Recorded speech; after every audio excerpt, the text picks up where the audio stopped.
Welcome back to my channel. The truth is out, and CM Punk is out for blood. The events that have unfolded in the WWE Universe over the past few weeks have reached a boiling point, and what we are witnessing now is nothing short of explosive.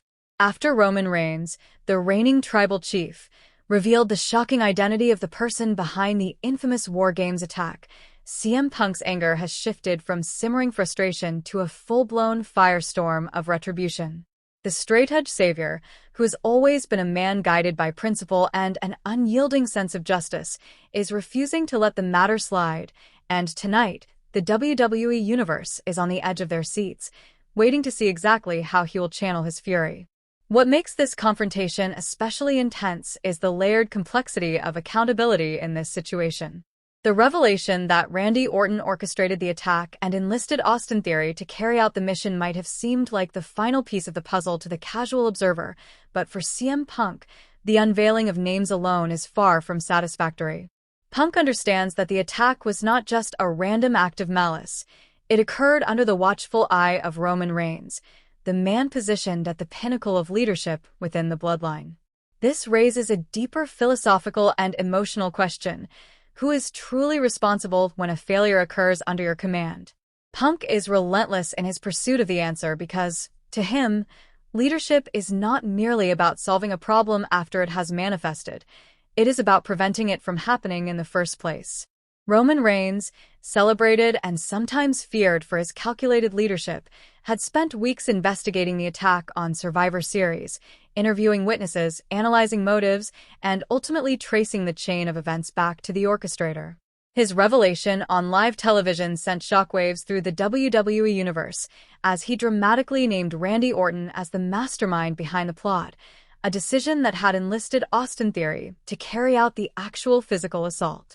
To many fans, this would have been the moment of closure, the final act in a saga of betrayal and intrigue. Yet CM Punk's reaction made it immediately clear that solving the mystery is only part of the story. Punk's frustration is not rooted in ignorance of the facts, but in what he perceives as a glaring deficiency in Roman's leadership, the failure to safeguard those he claims to protect. Punk's argument is that while Reigns might have succeeded in uncovering the perpetrator, he simultaneously failed in the fundamental duty of a leader, to protect his team from harm. Punk's interpretation of leadership is proactive and preventative, a stark contrast to Reigns' reactive and investigatory approach. He is determined to make this distinction abundantly clear to both Roman and the fans witnessing this historic confrontation. As Roman Reigns stood in the ring, attempting to articulate his vision of moving forward after exposing the culprit, the atmosphere in the arena shifted dramatically. CM Punk's entrance was sudden and commanding. His music blared over the speakers, cutting off Reigns mid-sentence and signaling that this interaction would not be business, as usual. Punk's demeanor was unmistakable, his eyes locked directly on the tribal chief, burning with intensity, his movements purposeful as he strode toward the ring. He ignored the microphone being handed to him, a gesture that in itself symbolized his refusal to play by the conventional rules of dialogue and debate. When he reached the ring, he stepped close, almost nose-to-nose with Roman, conveying through body language what words could hardly capture. This was personal. This was a reckoning. With a voice dripping in sarcasm and irony, Punk began his verbal assault, cutting through the tension in the arena like a knife. "You figured it all out, didn't you, Roman?" he began, challenging the supposed authority and competence of the tribal chief. The great detective exposed the big bad viper. "Pat yourself on the back." The crowd fell into a hushed silence, recognizing the weight and audacity of Punk's words. But Punk was not merely making sarcastic commentary. He was redirecting the focus of blame in a way that reframed the entire narrative. The question he posed was one of accountability. Where was Roman Reigns when the attack was actually happening? Where was the head of the table when his so-called family was being betrayed and assaulted in front of everyone? Punk's accusations cut deeper than the revelation of names. They targeted the very essence of Reigns' leadership. He argued that the discovery of the mastermind, while noteworthy, did nothing to rectify the core issue, the failure to prevent the catastrophe in the first place. He made it clear that gratitude for solving the mystery was irrelevant, because the damage had already been done, and the fact that it had escalated to such a destructive point was a direct reflection of Reigns' inability to safeguard his team. In Punk's eyes, Roman's impressive detective work is overshadowed by the fundamental lapse of judgment and vigilance, a failure that cannot be simply remedied by naming names after the fact. As Punk's voice rose and his points became increasingly sharp, the arena felt the weight of his indictment. His critique was not simply personal, it was philosophical. He was challenging the foundation of Roman's authority, attacking the very qualities that define a tribal chief in the WWE context: protector, leader, and provider.